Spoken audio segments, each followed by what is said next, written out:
أن المرأة يحرص على اختيار الزوجة الصالحة، فإن المرأة الصالحة سبب لصلاح الأبناء.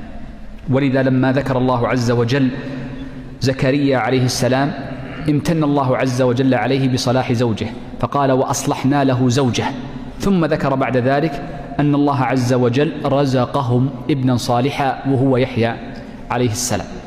فصلاح الزوجة سبب في صلاح الأبناء، ولذا فمن أراد أن يصلح الله له في ولده فليبحث عن المرأة الصالحة، وصفات المرأة هي التي تقدمت في كتاب الله عز وجل.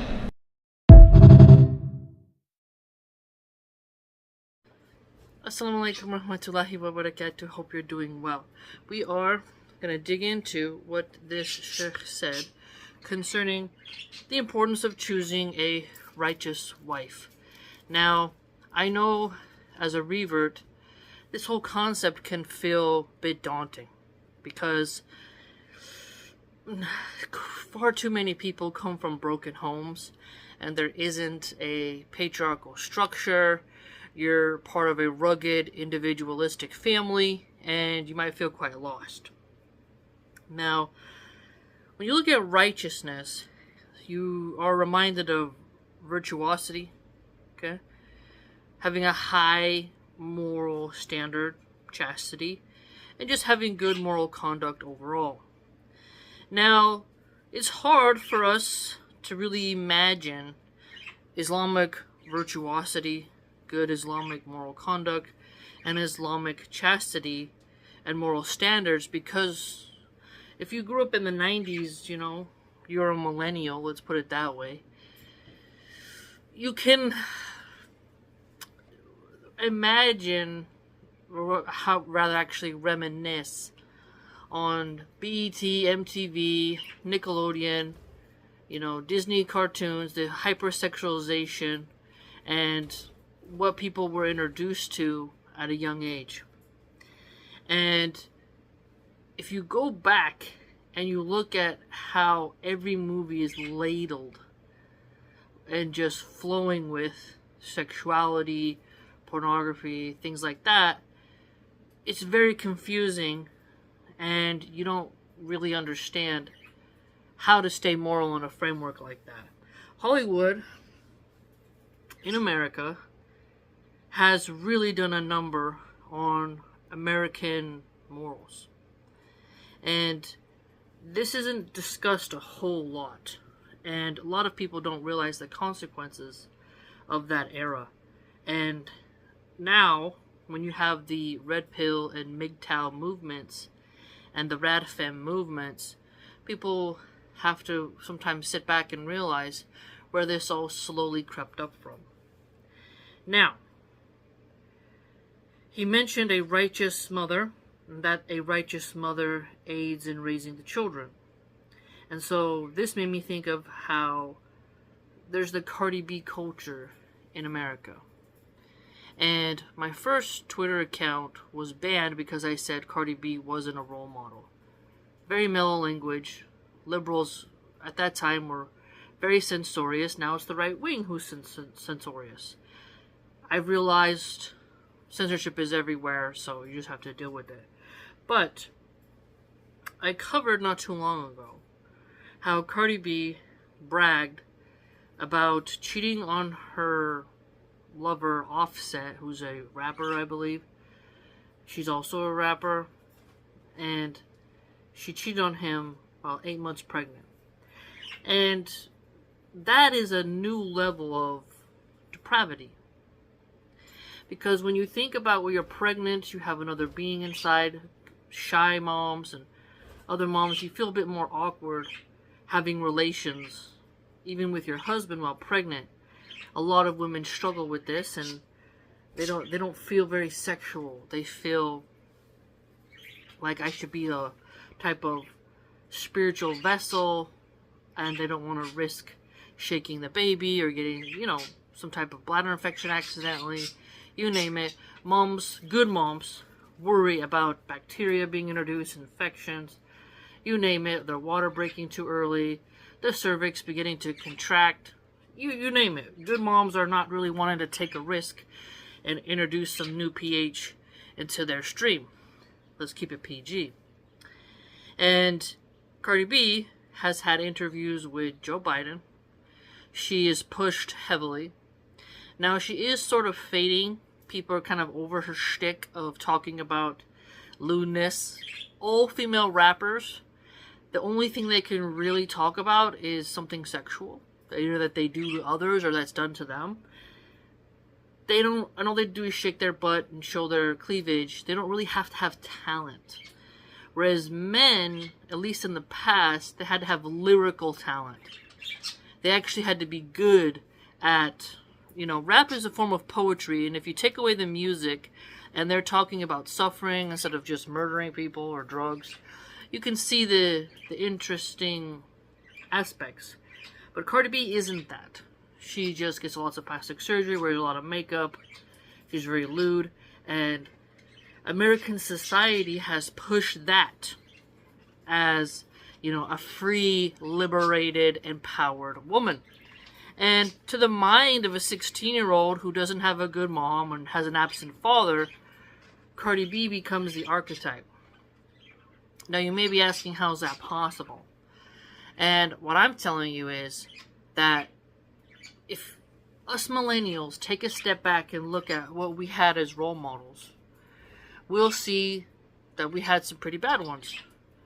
And my grandma never talked to me about marriage, about virginity, nothing useful at all whatsoever. And neither did my dad, neither did my mom. And for most of my life, my mom and dad were absent. Step-grandpa never mentioned it. It was just, you're left on your own. So the television raised me and countless other lost youths. And music was our teacher. Musicians were our teachers on how to get men. And they taught us all the wrong things. I remember listening to a lady called Miss Crazy. She was a Chicana rapper. One named Miss Sancha, who was a Chicana rapper. And we would get these CDs from California. I was living in Utah at the time. And we're like, that's how you get men. That's how you get the hot guy. But no, that's not the case. But the market was flooded with bad women. Right? And this has become like Ice Spice or Ice Rice, whatever her name is. Sexy Red. There's newer and even worse women now who are propped up. And if you look at Megan Fox, where she takes her sons and cross-dresses them. And she has looks. But she cross-dresses her children. And this goes to show the sort of inversion that's happening in America. They say America's a Christian nation. But then you look at what women are famous, and you're like, what's going on here? And I had a screenshot that I'm going to share on my blog, though, of the Turning Point USA event. I'm not sure if it already passed. I think it just happened. And there's an adult entertainer there who she's not a theologian. She hasn't studied anything, really. She converted to Christianity, got baptized, and she made the circle going on so many different podcasts. And she's being propped up at a women's leadership summit, and she's not even 30 years old. Hasn't been a Christian for even 5 years, or even 2 years. And she knows nothing about nothing. And she's being propped up to young women. And also, Riley Gaines was there. Riley Gaines isn't a Christian theologian. And if you look at the Christian religion, you go to the Bible and how it really tells women to behave. Women are to submit to their husbands, men are the leaders. It doesn't promote this sort of feminism, right? And so, Riley Gaines, she hates how Islam is. And she's just a swimmer. And if you have a husband, do you really want your wife swimming in the water with that tight of clothes? I don't know. It just seems kind of weird to me. Modesty is part of righteousness, and swimming in front of men and having them look at your camel toe, I don't consider that very righteous. But Christians now have a different standard of morality. And Christians have allowed the music industry to slowly take over, and it's a very twisted relationship. And so what I'm trying to paint a picture here is that the Christians, who they prop up as women leaders, are still not good enough. And that the mainstream culture, the secular liberal atheist culture, also promotes some of the most hedonistic, sinful, borderline demonic women possible. Madonna, Lady Gaga, Katy Perry. If you look at their occult symbolism, you're like, this is crazy, right? So when the Sheikh tells us for men to pick women who have high moral standards and chastity and virtuous conduct, this is like a mission, it's a quest for these men. But they also have to be worthy themselves. You can't be like Andrew Tate and then demand a good wife. You know, it doesn't make sense. You can't be like Troy Francis and then demand a good wife. Can't be John Zerka and then demand a good wife. These are men who have bragged about sleeping with hundreds of women, and they have zero problem sleeping with prostitutes. So why would you want to give your moral, chaste daughter to someone so depraved who creates the very women that they mock? But I digress. Now, he mentioned how a righteous mother aids in raising righteous children.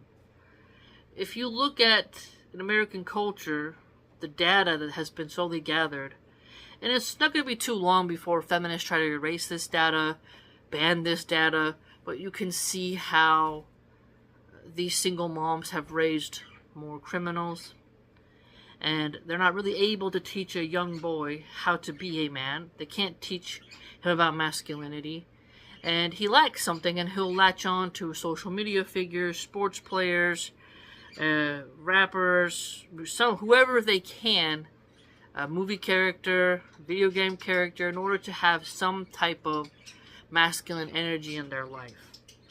And if the mother isn't righteous, she can often doom your children. And you have to remember, she could become a widow because you as a husband may not make it.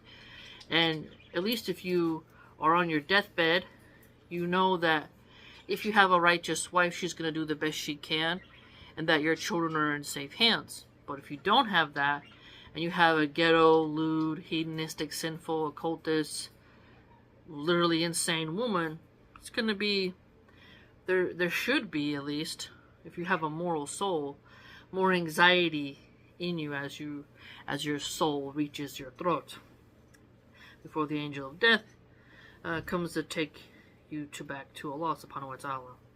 And so the importance of wanting to have a wife who herself is righteous, and she's trying her best, but also has that sort of righteousness energy to pass down to your children so that they can be raised on good conduct. Because the pain of you as a father to watch your kids spiral out of control, it's a hard thing to live with. Especially how Americans love to gobble up drugs.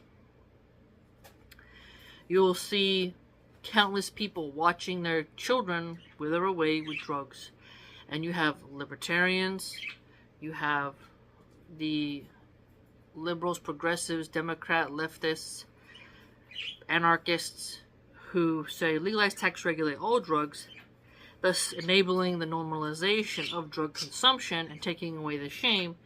And then with all of that, you get more in circulation because of legality, and then you have more addicts in the street, more public injection sites, and the mess goes on.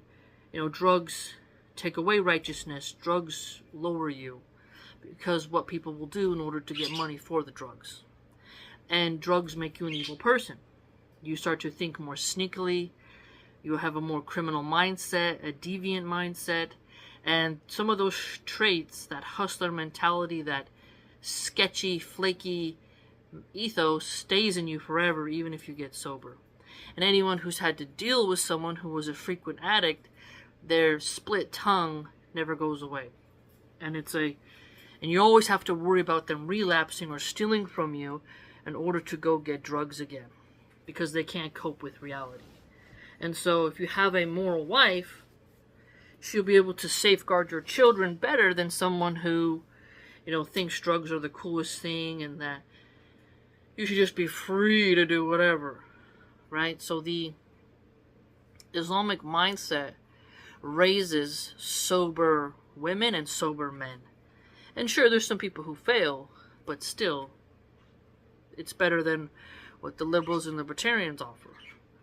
And Christians will still smoke cigars, chew tobacco, and drink alcohol. It's really quite sad.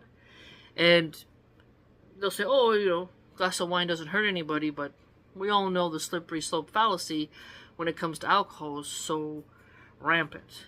How many Christians have drank hard alcohol and just gone all in? It's really, really sad. Whiskey, gin, rum, Hennessy. It's really sad. Now, Zechariah getting a good wife and getting a righteous son, Yahya, is another example of the wisdom of Allah subhanahu wa ta'ala and all the examples that we are allowed to have so that we can remind ourselves that we have people who we can look to in our religion, whether it's looking at what Moses went through, whether it's looking at what Job went through, the Prophet Muhammad, peace be upon him, and his family.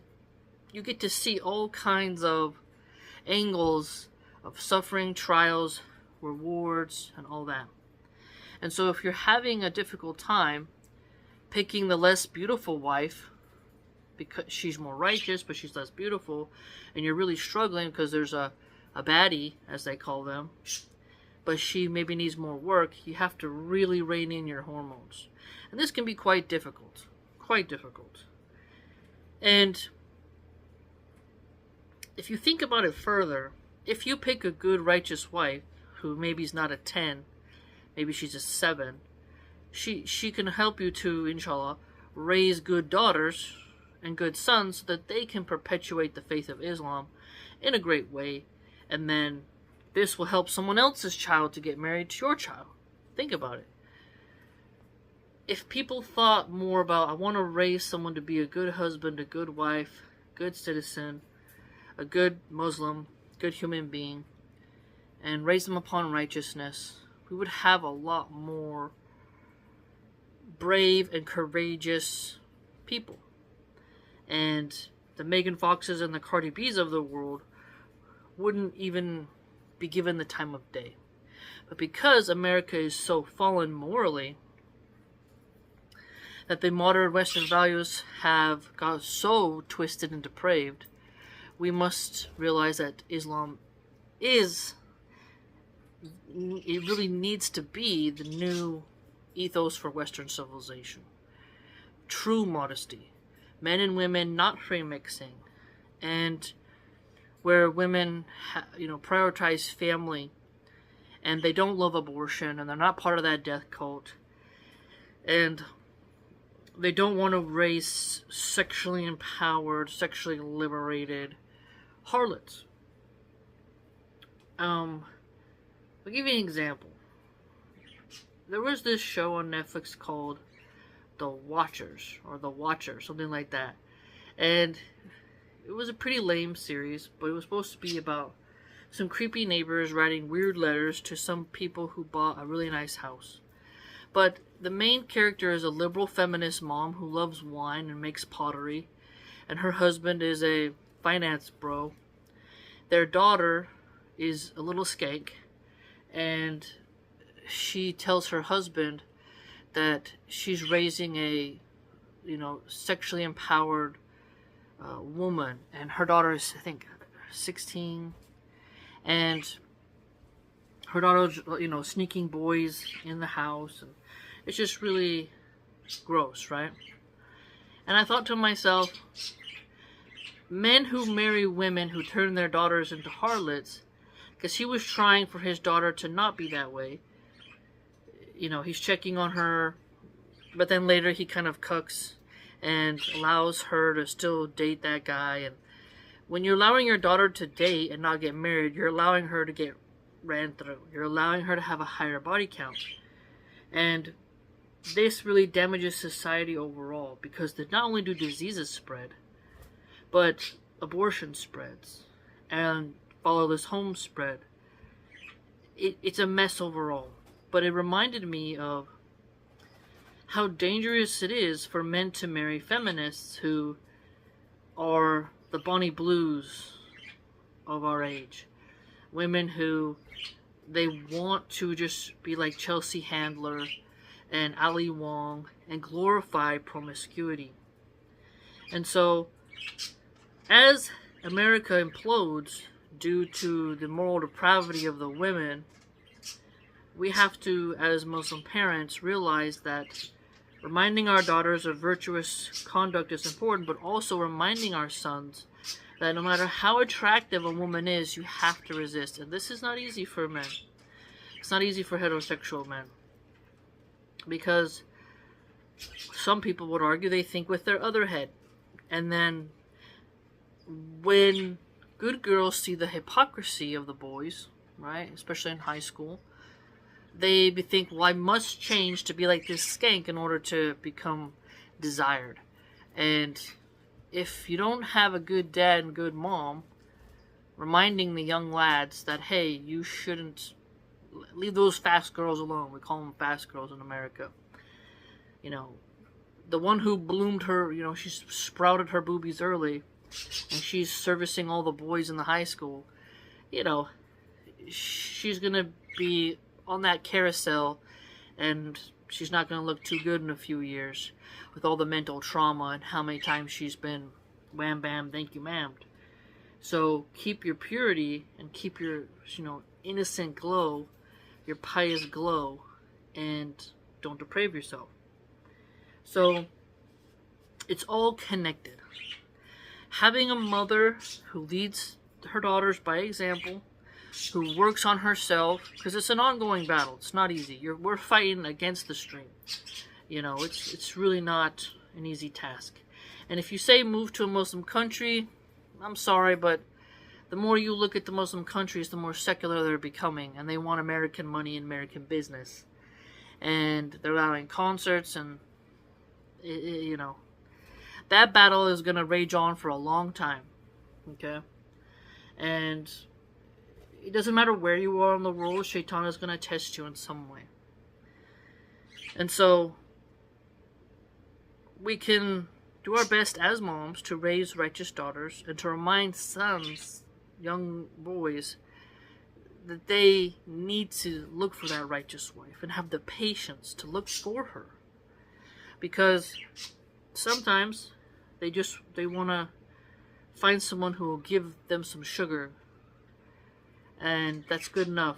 But we have to remind them that that's not sustainable, that they have to do better. And so I really find it very valuable that this chick is reminding men of that, and us women as well. And for us reverts, we have to steer our ship in an entirely new course. You're born Muslim, your mom was good, your dad was chill, they taught you a lot, that's great. It's really a blessing, subhanAllah.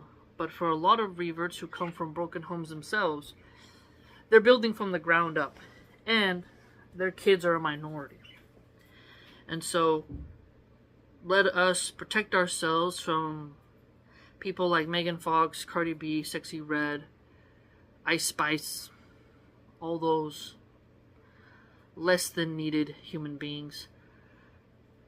May Allah subhanahu wa ta'ala grant our brothers pious wives, and grant good husbands to our sisters in Islam, and may more men experience the blessing that Zachariah got through his wife. Let me know what you think.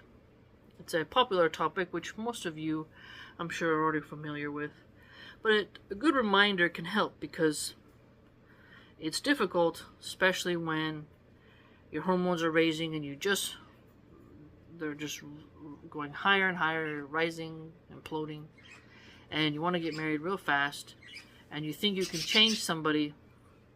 You know, you just got to be really careful, you know, and don't be too picky, because if you push every woman away, then you're just going to end up using your hand and watching content and sinning. But have a standard, but a realistic one, I'd argue. So be safe out there, and let me know what you think in the comments. Please like, comment, subscribe, and join the blog.